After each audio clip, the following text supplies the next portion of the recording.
process of sanctioning Michael Matheson. He said this: "In no other walk of life would this be judged to be acceptable." So can I ask the First Minister, in what other walk of life would Michael Matheson still be in a job? First Minister.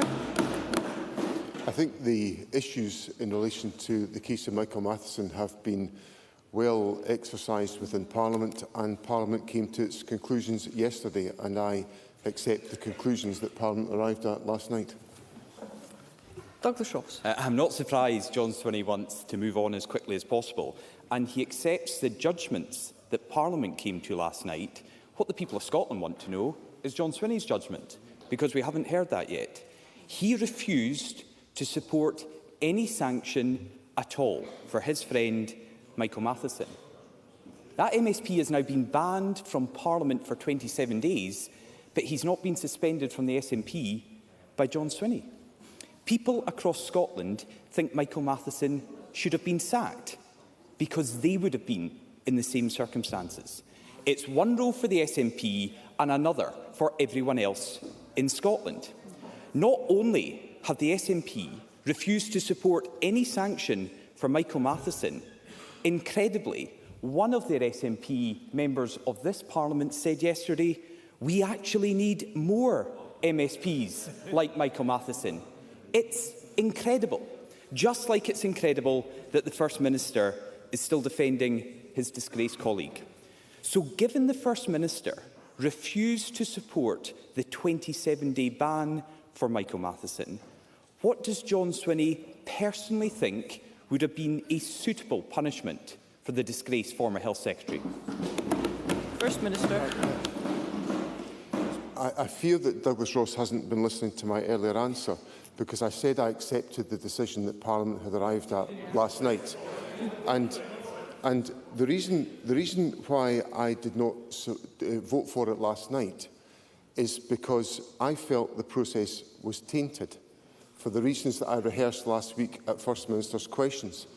And yesterday, Parliament said, in relation to the points that I have raised, and Mr Ross voted for this, that the actions that led to the issues that caused me concern runs the risk of the committee report being open to bias and prejudice, and the complaint being prejudged, thereby bringing the Parliament into disrepute.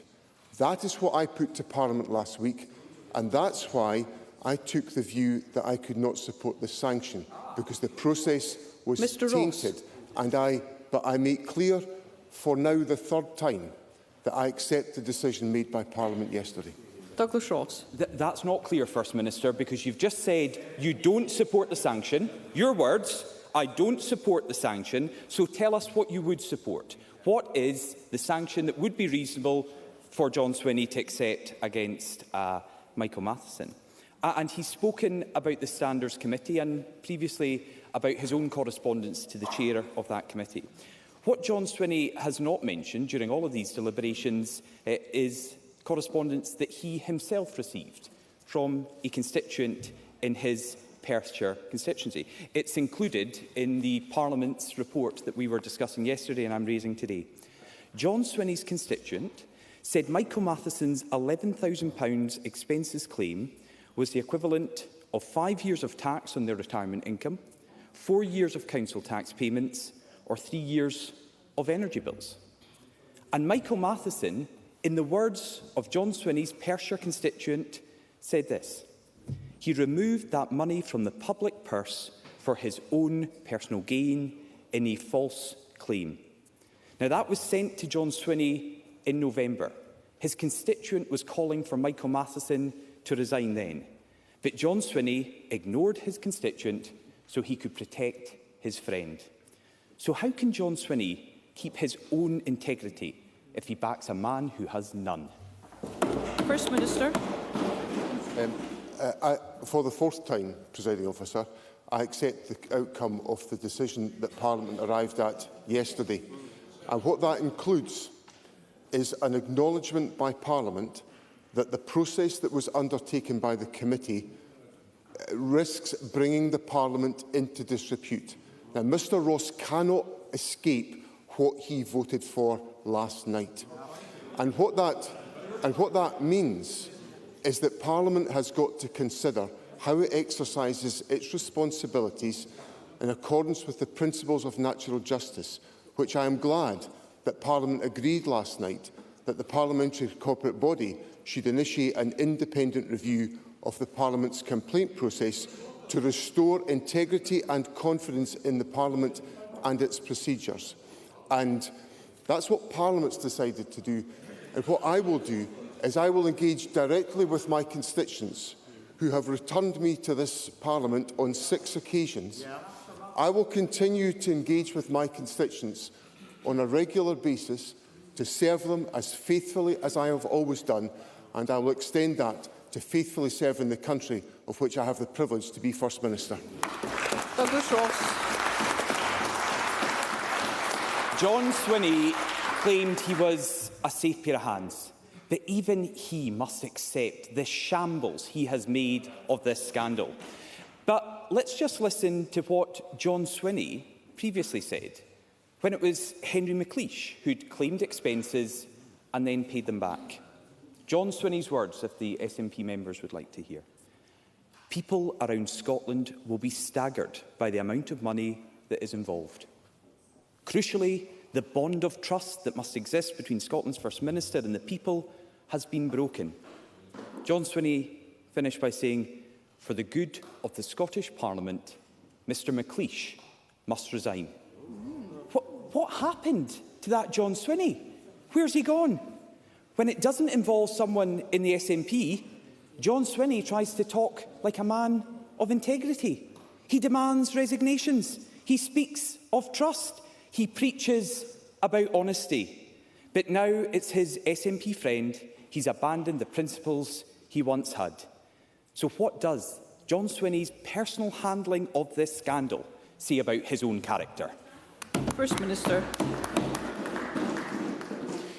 Can I remind Douglas Ross that in 2018, the Conservative group in this Parliament, and I appreciate Mr Ross was not a member of the group at that time, he'd left the Scottish Parliament by that time, the Conservative group in this Parliament voted against sanctions that were applied by the Standards Committee on one of Mr Ross's members. So Mr Ross has got absolutely no credibility whatsoever to come here, has no credibility whatsoever to come here and suggest that my conduct or my actions have been in any way inappropriate here. Now, in addition to that, the issues that I went through at length last week, Presiding Officer, in answering Mr Ross, the issues I raised have now been endorsed by Parliament. First Minister, Mr Ross, you are aware that unless you've been called to speak, we should not be hearing any other member other than the member who's been called to speak. First Minister. So, Presiding Officer, the issues I raised have now been endorsed by Parliament. Mr Ross, I am going to ask you to apologise. I apologise. I was simply saying they've not been answered by Ross, John Swinney. Mr Ross, if this occurs again, I will be extremely frustrated and disappointed. First Minister. So, Presiding Officer, the issues that I raised last week have now been endorsed by the Democratic National Parliament of Scotland, and there is a process now underway which the corporate body will lead, which will address these issues and restore, in the words of the parliamentary motion, integrity and confidence in the Parliament and its procedures, which matter deeply to me as a member of this Parliament.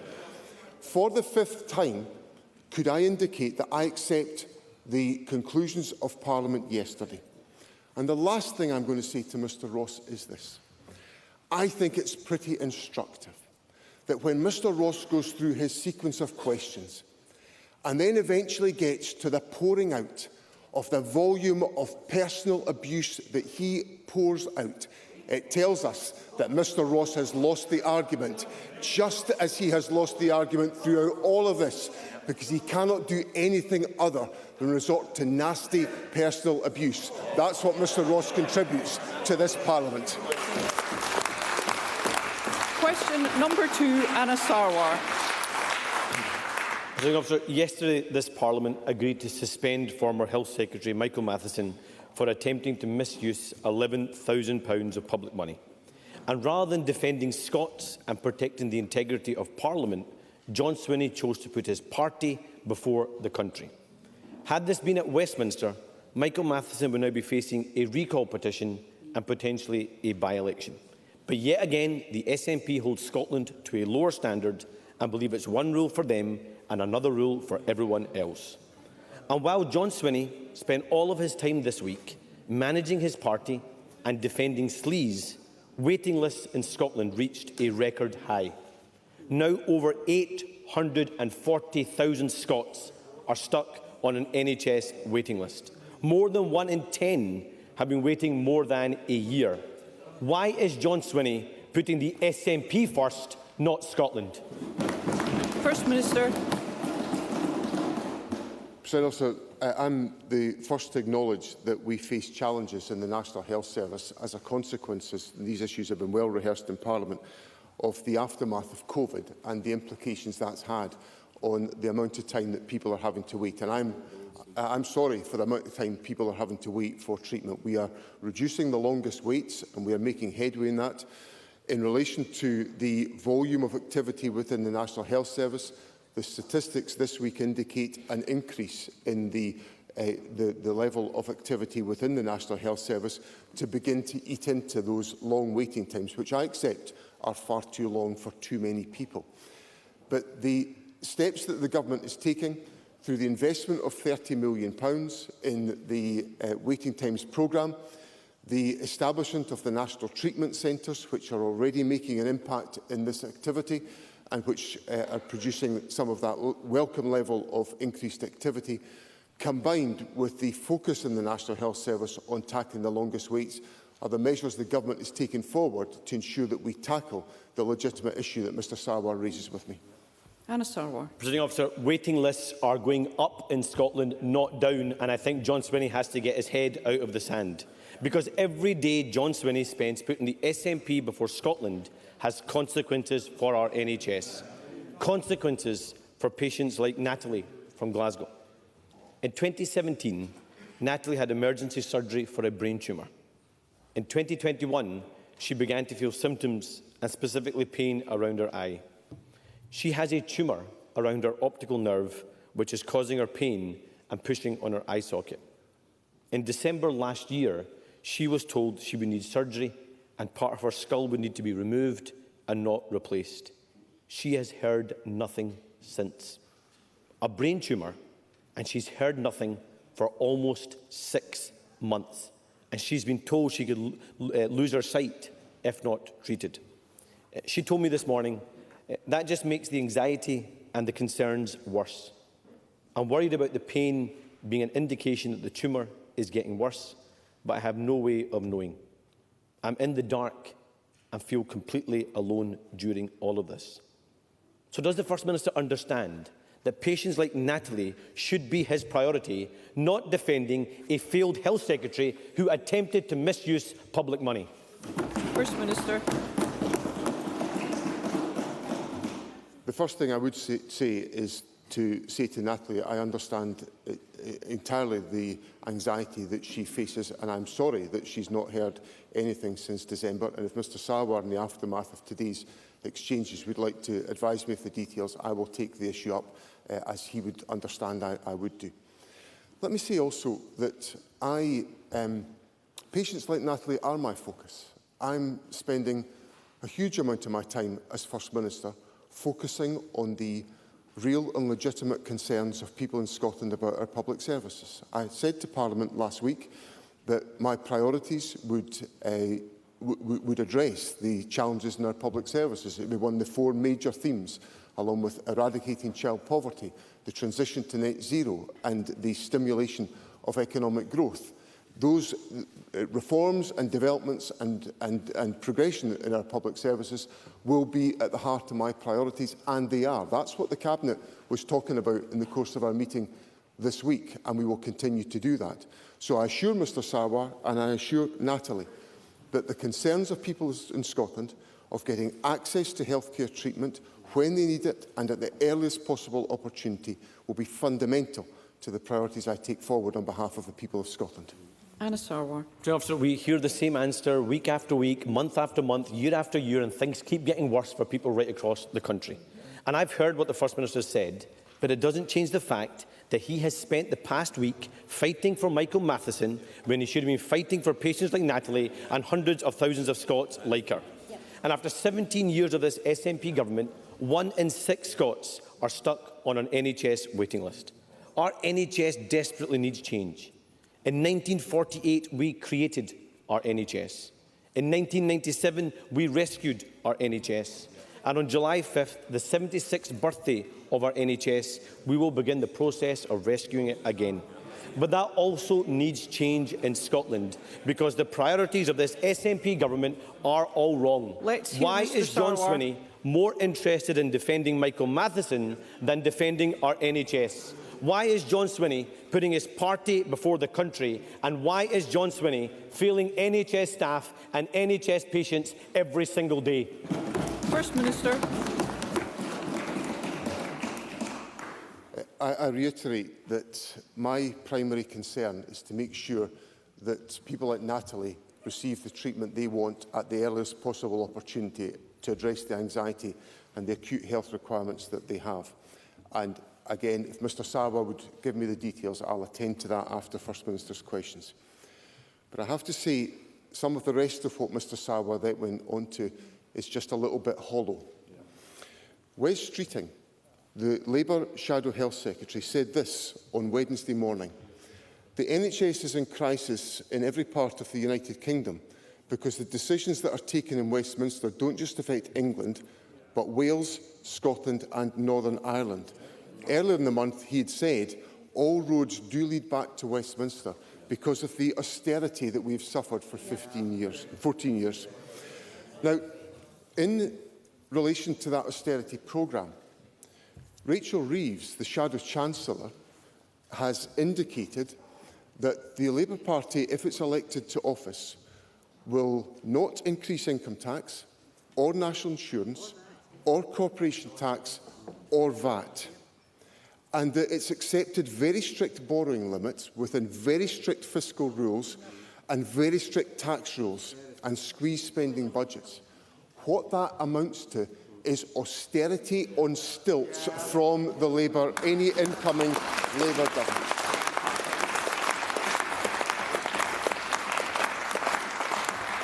And if that wasn't bad enough, Wes Streeting said yesterday that he will hold the door wide open for the private sector in the National Health Service. He will hold the door wide open. He went on to say, "We will go further than New Labour ever did. I want the NHS to form partnerships with the private sector that goes beyond just hospitals." So don't give me the stuff about the anniversary of the National Health Service. Labour's preparing to sell us out on austerity and the National Health Service and can't be trusted to deliver for the people of Scotland.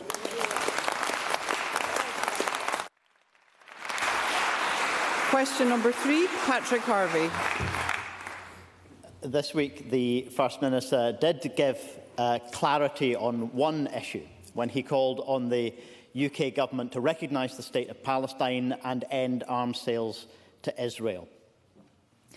But the same clarity is needed on the Scottish Government's devolved responsibilities in relation to Israel's genocidal action against Palestine.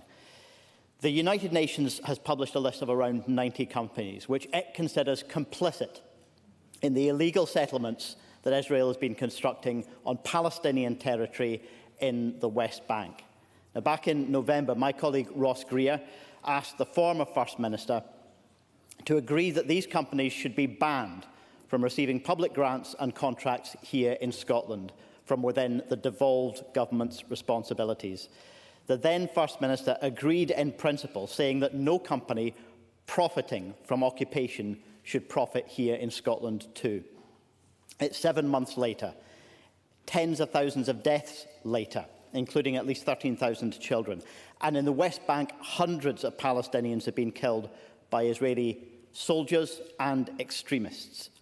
and yet the Scottish Government has not yet taken this action to ban companies on the UN's list of complicit companies from receiving grants. So will the First Minister send a very clear signal today, immediately banning these companies from receiving grants and other support from the Scottish Government? First Minister. Acknowledge the seriousness of the issues that Mr Harvey raises with me, and in what I said the other day, I indicated that there should be an immediate ceasefire in Gaza, that the hostages who have been taken should be returned to their loved ones, to whom they should have been returned a long time ago, and that arms sales to Israel should stop. I also went on, as Mr Harvey has correctly said, to say that I believe the United Kingdom should recognise the state of Palestine as an independent state. It is long overdue, and it would be a contribution towards trying to stabilise the situation in the Middle East. So I hope Mr Harvey takes from that the direction of my thinking on this matter and my desire to do as much as I can to help resolve the situation from our position. I will look carefully at the points that Mr Harvey has raised about any support for companies that are involved in this activity. Our enterprise agencies have appropriate safeguards in place to ensure that any funding provided is used only for the specific purpose for which it is intended.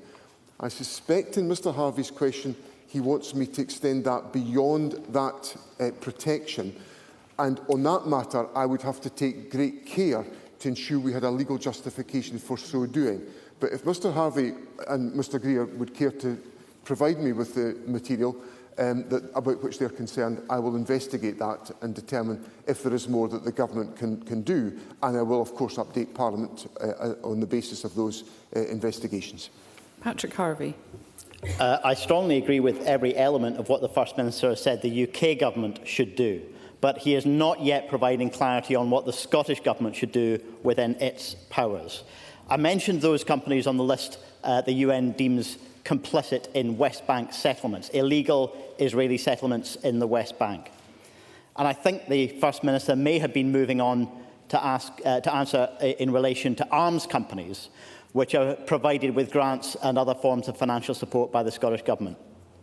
The First Minister is right that they do not support the production of munitions with those grants, but that simply isn't enough. If you contribute to building a bigger bomb factory, you don't get to say that you haven't funded the production of the bombs. And even since October the 7th, Raytheon, BAE Systems and Leonardo have all received eye-watering sums from the Scottish Government's agency, Scottish Enterprise.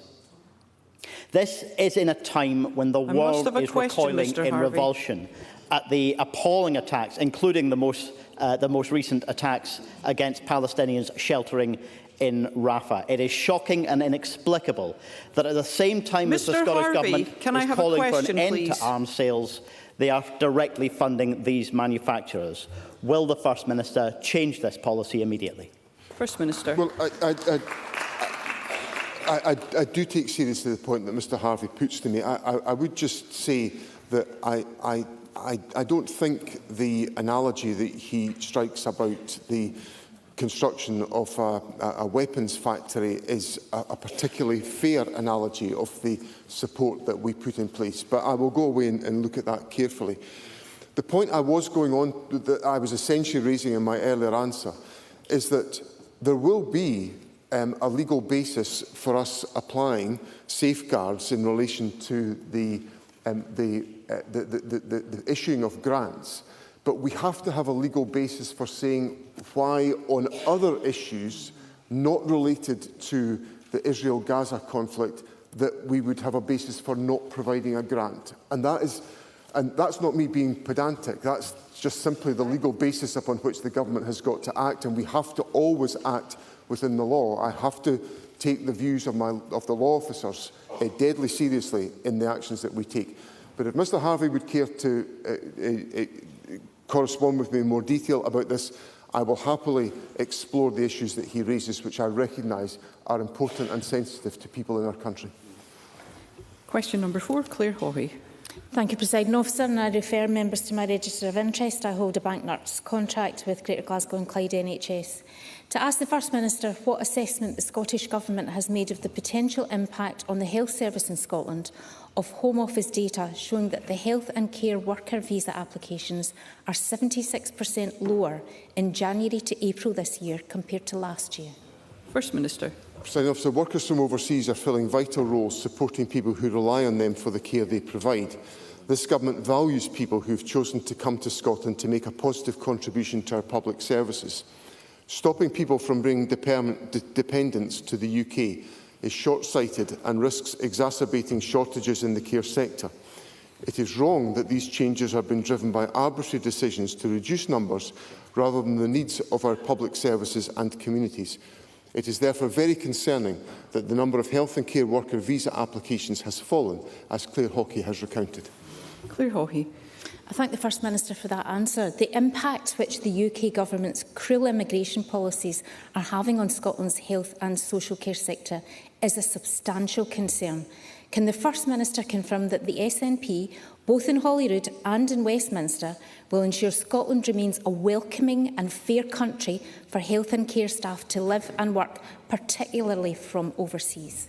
First Minister. Presiding Officer, I can give Claire Hawkey that assurance. I think there are some very significant issues highlighted by the question that Claire Hawkey puts to me. Mr Sawar has raised an issue about NHS waiting times completely legitimately with me today. And one of the challenges that we face in the health service is the congestion in our hospitals created by delayed discharge. One of the issues about delayed discharge is that we do not have enough people able to deliver care packages within our communities. And as Claire Hawkey has indicated in her question, some of the supply of those workers is being eroded by the decisions that have been taken on immigration by the United Kingdom Government. So there's a very direct effect on our ability to deliver sustainable health services because we quite simply do not have an available workforce to enable that to be the case. And we do, as members will be familiar, have a very low level of unemployment within Scotland today. So the issue that Claire Hawkey raises may be about immigration, but has a direct effect on the delivery of public services in Scotland. And I assure Claire Hawkey and Parliament the Government will do all that we can to try to address this issue to ensure that we have adequate supplies of people to deliver social care and other healthcare activities in our country. Question number 5, Russell Finlay. Thank you. To ask the First Minister what the Scottish Government's response is to reports of a National Crime Agency warning about synthetic opioids being linked to rising numbers of deaths. First Minister. Presiding Officer, the Scottish Government is working closely with Public Health Scotland as we are very concerned about the growing threat posed by synthetic opioids and in particular the increased appearance of nitazines in the drug supply. Public Health Scotland have been issuing alerts via radar, that's the Rapid Action Drug Alerts and Response, to healthcare staff and the public to highlight the increased dangers associated with nitazines. That alert was last updated in March 2024. The Scottish Drugs Forum launched a public campaign in December 2023 to spread awareness and to reduce risk. We are working with third sector delivery partners and with directors of public health to ensure that health boards are prepared at a local level. We are meeting regularly with the United Kingdom Government and other devolved governments to ensure that we are aligned in our activities with them. So Finlay. Thank you. There have been almost 50 known deaths in Scotland linked to synthetic opioids, and it's inevitable that more will die. Just last week, there was a mass overdose in Paisley. The terrifying potency of these man-made narcotics cannot be overstated. The death and devastation that they cause nails the lazy lie that there is any safe way to consume them. So does the First Minister agree that it is entirely right that they remain categorised as Class A substances under the Misuse of Drugs Act? First Minister.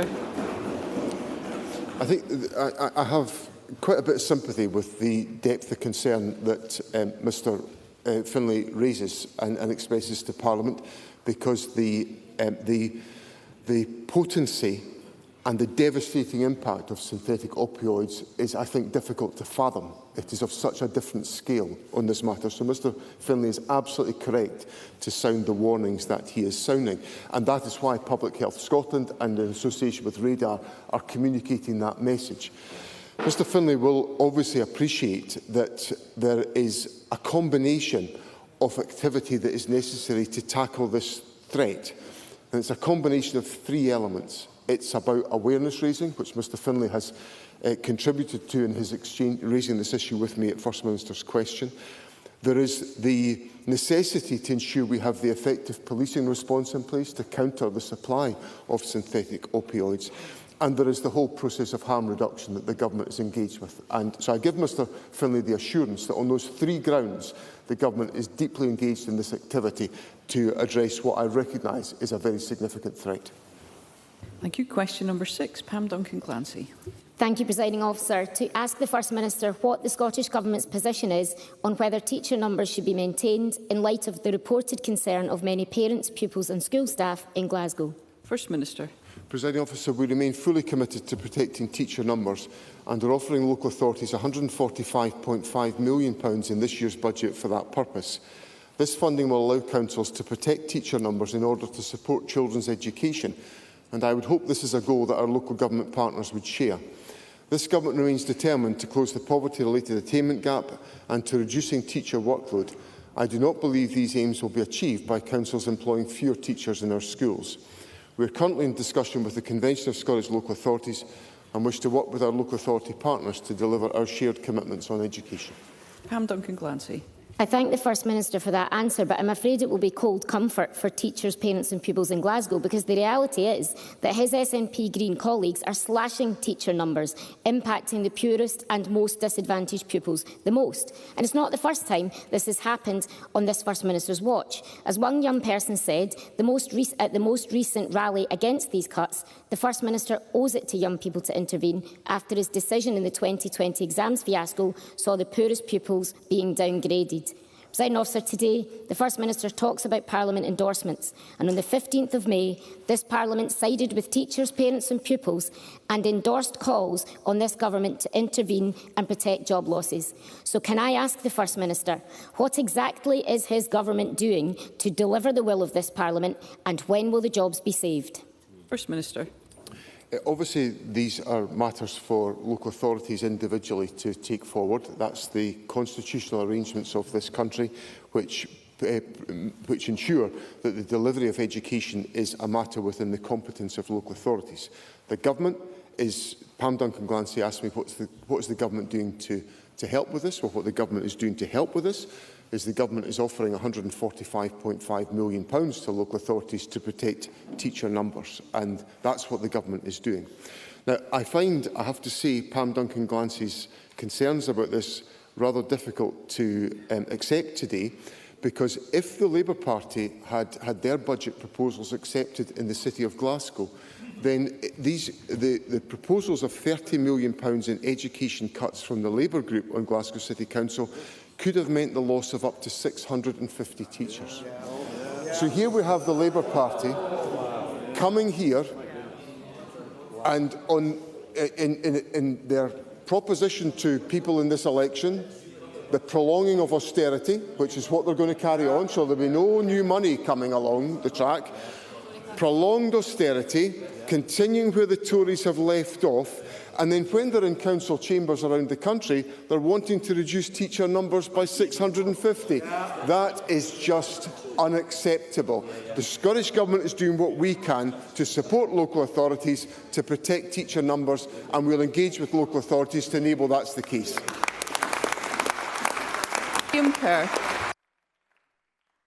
Thank you, Presiding Officer. In 2021, the SNP promised not merely to maintain teacher numbers, but to deliver an additional 3,500 teachers and classroom assistants. However, the latest data shows there are 250 fewer teachers than there were when that promise was made. So could the First Minister confirm that, like the laptops, the bikes, the free meals, this is another broken promise, isn't it?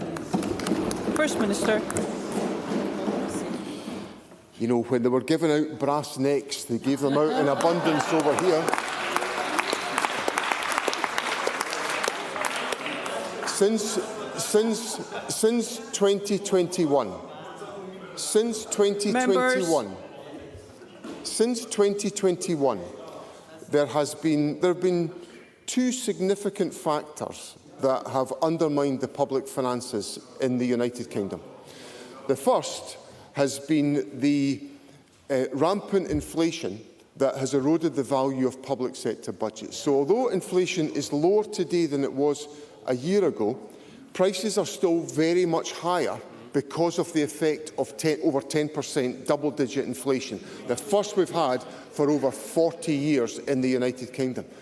And the second thing that's happened is that the cost of investing, the cost of supporting our public services has gone through the roof because of the mistakes made by Liz Truss and Kwasi Kwarteng in that ridiculous statement that was made to the House of Commons. So I have to say to Liam Kerr that it is just preposterous for the Conservatives to come here and demand me to do more, to spend more money, when the consequence of their management of the united economy has been so damaging to Scotland's interests. We move to constituency and general supplementaries, and I call David Torrance. Thank you, Presiding Officer. The SNP Scottish Government continued investment in our rail services is very welcome, bringing ScotRail into public ownership, taking action to drive down ticket prices and investing in new infrastructure. Most recently, the Levenmouth Rail Link. The rail link will be a transformation for an area of many of my constituents, improving access to leisure, economic, employment and educational opportunities. Does the First Minister agree that the next UK Government must follow the Scottish Government's lead and start proper investment in the UK rail network while returning services to public hand? First Minister. Presiding Officer, I was delighted yesterday to have the opportunity with Mr Torrance and with my colleague Jenny Gilruth, local members, and the Transport Secretary to be present at the opening of the Levenmouth Rail Link. It's a wonderful project which has come about because of tenacious campaigning by the Levenmouth Rail Link Committee, who have garnered support on a cross-party basis for a new rail link. It will connect the communities around Leven to the rail network, opening up educational, social and economic opportunities for that community, and also opening up that community as a place to visit and as a destination on the rail network. So I think it's a superb investment. I congratulate everyone involved in the Levenmouth Rail Link, and I would certainly want to see the investment resources being available to ensure that we could undertake other projects of that character around the country, but that will only come if there is a stimulation to capital investment, which is absolutely desperately required after 14 years of austerity. Sue Webber. First Minister, on Friday the 1st of December 2023 at 10:25 p.m, an explosion ripped through homes in Babberton Mains Avenue, tragically resulting in the loss of one life. Some 6 months on, families living on the avenue and neighbouring streets relive the horror of that night every day upon going about their everyday lives. Families whose homes were destroyed are none the wiser regarding the future of their homes. No visible or perceivable progress has been made. The site looks much the same as it did on that bleak morning on the 2nd of December. Last week, one resident drew a parallel between the council and insurance companies as a Mexican standoff. First Minister, will you meet with me and the families and do all you can to influence this stalemate and move things on for those that are left in limbo? First Minister. I'm very happy to agree to that. I remember I was born and brought up in Edinburgh, not far from Babberton, so I know the area very well. I saw those scenes with absolute horror, so I totally, well, I can observe from afar the horror that people have suffered. I'll happily meet with Sue Webber and her constituents on this matter. The question that may be lurking in amongst there is where statutory investigations are about the incident that happened, which may be contributing to delays, but I'm probably saying more at this stage than I probably should say without delving into the detail. But I'll look closely and be very happy to meet on that question. Daniel Johnson. Yesterday, Reform Scotland published its Computing the Future report into the state of computer science teachers. It found that 1 in 8 schools are without a dedicated computer science teacher, denying 32,000 pupils access to that resource. It found a 25% drop in computer science teachers over 15 years, representing a denial of opportunity to young people and a brake on growth in this critical sector.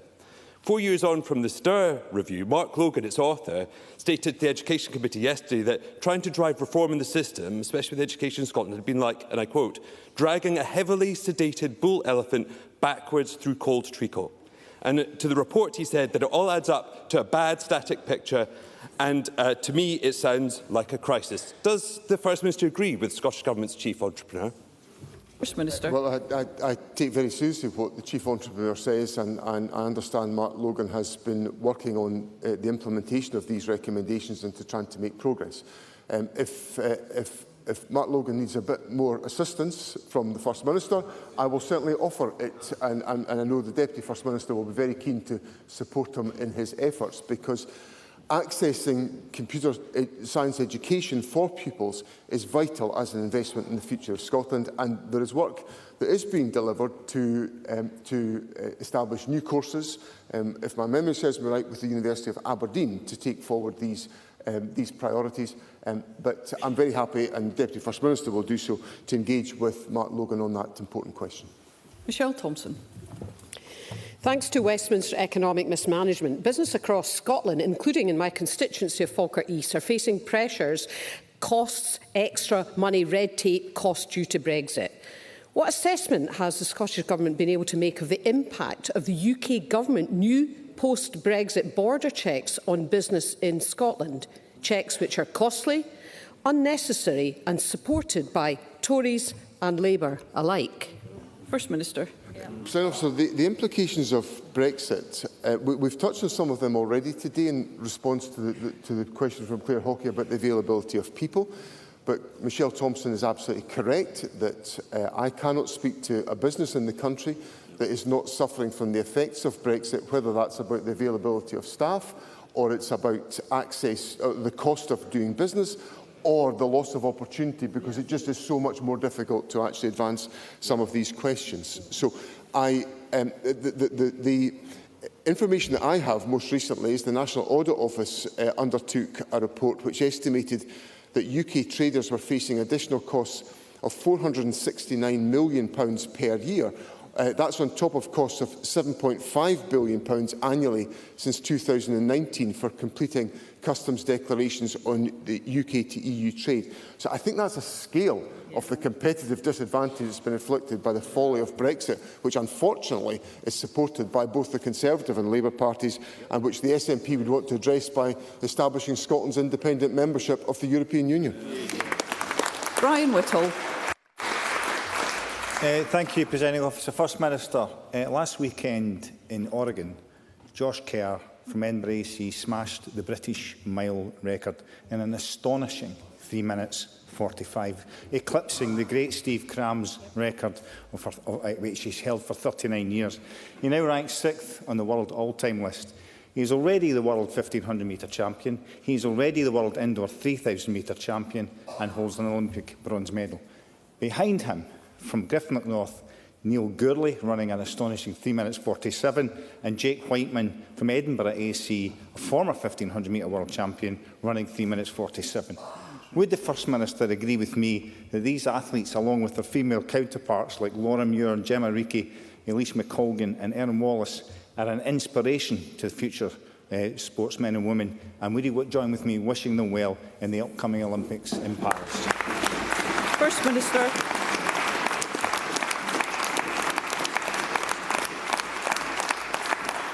I'm absolutely delighted to do so and to pay tribute to the astonishing achievements of all of the individuals that Mr Whittle mentioned there, because they are utterly and totally inspiring.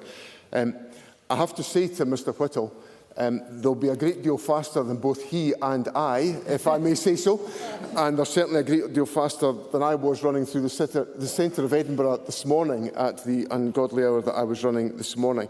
But I do pay warm tribute, and they are an encouragement to us all to exercise, perhaps not as fast as they are able to exercise and compete, but to exercise and to take due care of ourselves to ensure our own physical fitness. So I'm very happy to associate myself with the comments of Brian Whittle and to encourage all of the athletes in the competitions they have in the forthcoming competitions. Paul Sweeney. Thank you, Presiding Officer. If the First Minister agrees that there is indeed a climate emergency, why is the Government's biggest capital project in Glasgow rebuilding a 50-year-old motorway viaduct, now estimated at a staggering cost of over £150 million, and with no consultation with my constituents, while cutting the city's public transport budget to zero? First Minister. Presiding Officer, there will be essential projects that have got to be undertaken to ensure public safety and also to guarantee that we have the appropriate level of connectivity within our communities. Now, there's a debate to be had about the merits of individual projects, but the Government has got an obligation to work with local authorities in a spirit of partnership to agree the infrastructure improvements that are necessary to assure connectivity in our country. And Stuart McMillan. Thank you, Presiding Officer. Can the First Minister clarify if the guidance from the Permanent Secretary concerning the UK election on the 4th of July will result in a delaying of the small vessel replacement programme being announced? First Minister. Presiding Officer, I answered a question on Tuesday which included the guidance that's been given to me by the Permanent Secretary, which regrettably, from my perspective, means that a significant amount of the explanation of the Government's programme will have to wait until after the United Kingdom election has been concluded. We do not anticipate an announcement on the small vessel replacement programme before the end of the pre-election period, as consideration of the business case by ministers remains ongoing. But if there is any alteration to that particular view, I will share that with Parliament. Thank you. That concludes First Minister's questions. The next item of business is a member's business debate in the name of Alec Rowley, and there will now be a short suspension to allow those leaving the chamber and public gallery to do so.